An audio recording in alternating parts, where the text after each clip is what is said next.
معلوم ہے کہ ماہ ربیع الاول کا آغاز ہو چکا ہے۔ یہ ماہ مبارک حضور صلی اللہ علیہ وسلم کی سیرت مطہرہ سے ایک بڑا گہرا تعلق رکھتا ہے۔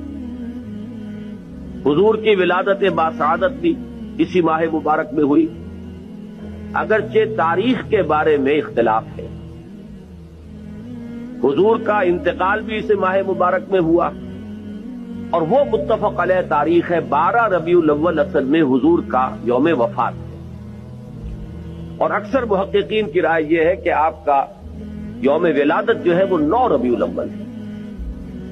یہی وجہ ہے کہ مجھے یاد ہے کہ ہمارے بچپن میں اس دن کو جو لوگ کچھ تھوڑا بہت مناتے بھی تھے تو 12 وفات کے نام سے در حقیقت یہ نام یاد کیا جاتا تھا۔ حضور صلی اللہ علیہ وسلم کی وفات کا دن ہے، کچھ کھانا پکا کر کچھ غریبوں کو مساکین کو کھلانا، یہ در حقیقت چیز تھی کہ جو اب ہوتے ہوتے اس نے بہت ہی ایک دوسری صورت اختیار کر لی ہے۔ اب یہ ایک جشن بن گیا ہے اور ایک عید کا سا سما، بلکہ واقعہ یہ ہے کہ جو اصل 2 عیدیں ہیں وہ کہیں پیچھے چلی گئی ہیں، اور یہ جو 2 عیدیں ہم نے ایجاد کی ہیں، ایک عید میلاد النبی اور ایک عید استقلال، اگر ہم جائزہ لیں تو شاید یہ 2 جو ہے یہ زیادہ فور گراؤنڈ میں آ چکی ہیں۔